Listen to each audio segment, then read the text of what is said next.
3 armies annihilated. Half of Italy under his control. Rome's allies abandoning ship. By every rational measure, Hannibal had won the war. But Rome possessed one weapon more powerful than tactical genius, more dangerous than any army: the absolute refusal to admit defeat, no matter how catastrophic the losses. The day after Cannae, Rome's Senate gathered in emergency session. The city was in chaos. Mothers wailed in the streets, knowing their sons were dead. The treasury was nearly empty. The Italian Confederation was fracturing.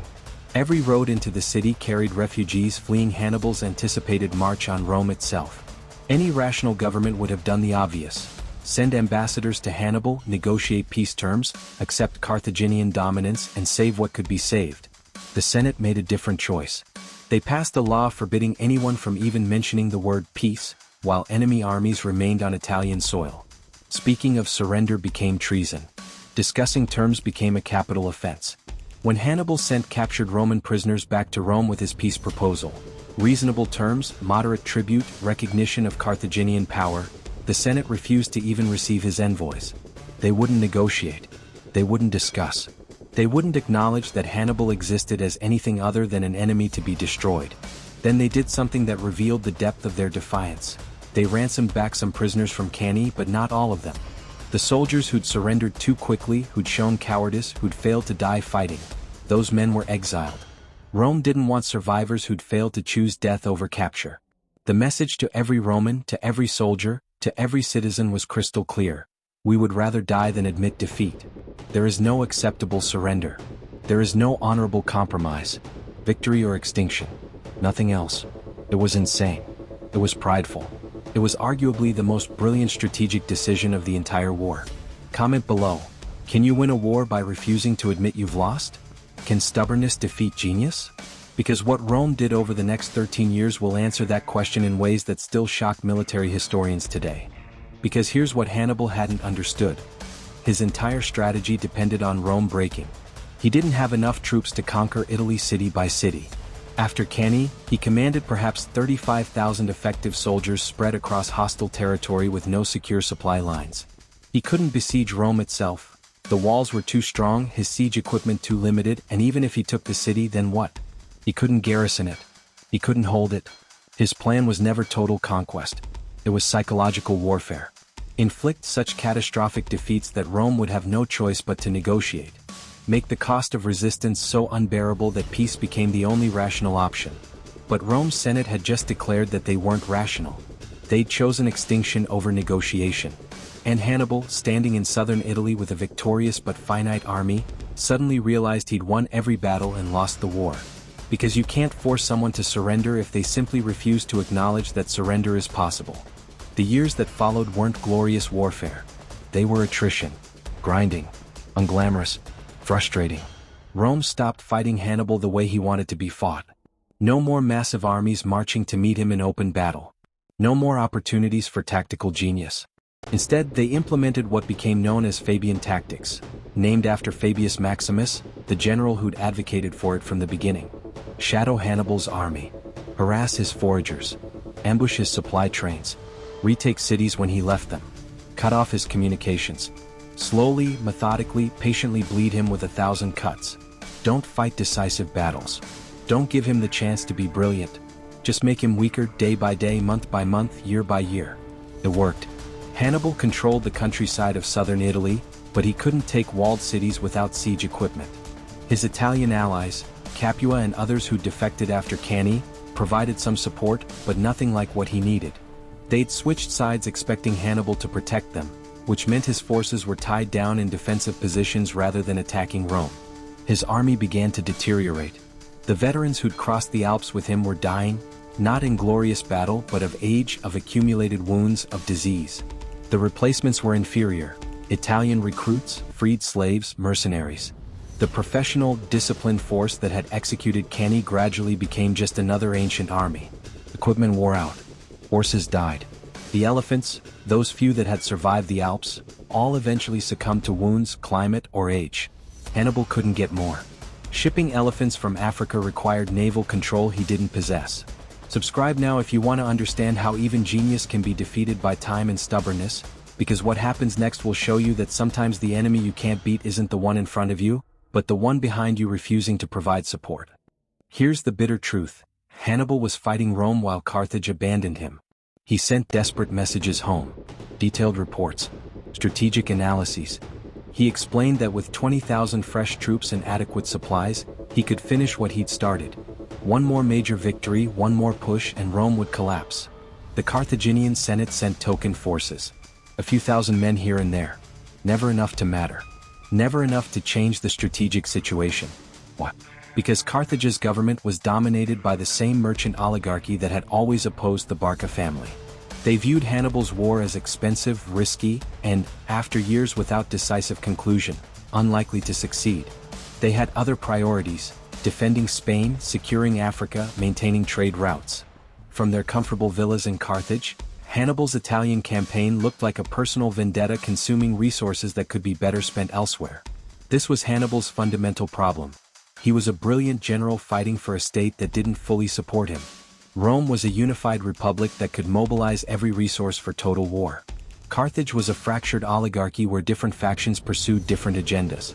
Rome could lose catastrophically and raise new armies. Carthage wouldn't even adequately supply the army they already had in the field. In 207 BC, hope arrived, and was immediately destroyed. Hannibal's brother Hasdrubal had been commanding Carthaginian forces in Spain. He duplicated Hannibal's legendary Alpine crossing, bringing 20,000 reinforcements through the mountains. If the two armies combined, they'd command over 50,000 troops, enough to challenge Rome decisively. But Rome's intelligence network intercepted Hasdrubal's messengers. They knew he was coming. They knew his route. They knew when and where to strike. At the Battle of the Metaurus River, Roman legions destroyed Hasdrubal's army before it could link up with Hannibal. The fighting was brutal. Hasdrubal died leading a final, desperate charge.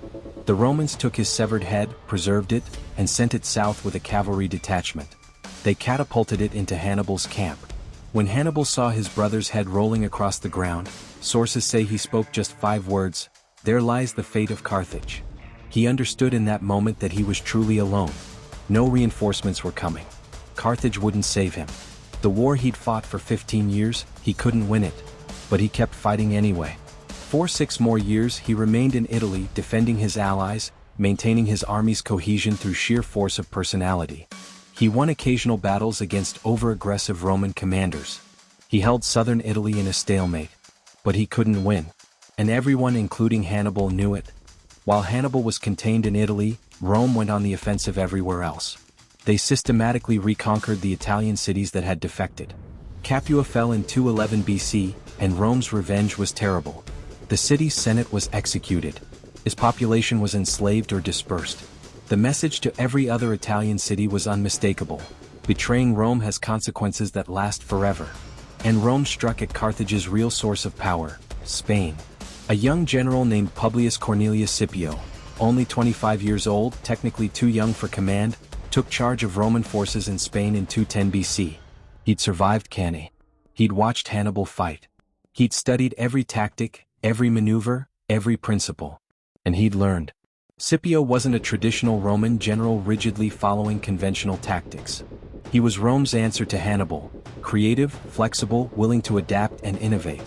In Spain, he used Hannibal's own methods against Carthaginian forces. Surprise attacks, mobility, exploiting weaknesses. At the Battle of Ilipa in 206 BC, Scipio executed a double envelopment, Cannae but with Roman legions. The Carthaginian army in Spain was destroyed. Within 5 years, Scipio had conquered all of Carthaginian Spain. The rich Iberian territories that had funded Hannibal's campaign, that had supplied his recruits, that had been his strategic depth, all of it was now Roman. By 204 BC, Scipio had returned to Rome a hero. At 32 he was elected consul. And he proposed something audacious: invade Africa. Take the war to Carthage's homeland. Force them to recall Hannibal to defend their own cities. The conservative faction argued it was too risky. What if Scipio failed and Hannibal, still in Italy, struck while Rome's best general was overseas? Scipio's response was brilliant. The best way to defeat Hannibal is not to fight him in Italy. It's to give him no choice but to leave. The Senate authorized the invasion. Scipio landed in Africa with 2 legions and a Numidian king named Massinissa who brought the cavalry that had always been Carthage's advantage. He began systematically destroying Carthaginian forces, burning their camps, defeating their armies. Carthage panicked. They assembled new forces. Scipio destroyed them. They negotiated peace, then broke the treaty. Scipio responded by devastating their territory. Finally, desperately, Carthage sent the message to Italy that Hannibal had dreaded for years. Come home. We need you. The war you fought for 15 years, we're losing it here. In 203 BC, after 15 years in Italy, 15 years of victories that meant nothing, Hannibal received the order to return to Africa. He was 45 years old. His best soldiers were dead or aged beyond fighting capability. His cavalry was inferior to what Scipio now commanded. His strategic position was hopeless. But he was still Hannibal, the tactical genius who'd never lost a battle he personally commanded in his entire career. He gathered his remaining forces, perhaps 15 to 20,000 men, the survivors of 15 years of campaigning. He said goodbye to the Italian allies who'd supported him, knowing most would face brutal Roman revenge once he left. And he sailed for Africa, leaving behind the country where he'd won his greatest victories, where he'd proven his genius, where he'd come closer than anyone in history to destroying Rome, and where ultimately he'd learned that winning every battle doesn't mean winning the war. Scipio was waiting in Africa. At 33 in his prime, commanding fresh troops and superior cavalry. He'd spent years studying Hannibal's every move. He'd learned from every victory. He understood the principles that made Hannibal's tactics work. Teacher versus student. Genius versus genius. The general who'd never lost a battle against the general who'd learned how to beat him. They would meet at a place called Zama. And for the first time in his life, Hannibal would discover what it felt like to be on the losing side of tactical perfection. One of them would walk away victorious. The other's legend would die on that field, crushed by his own methods turned against him.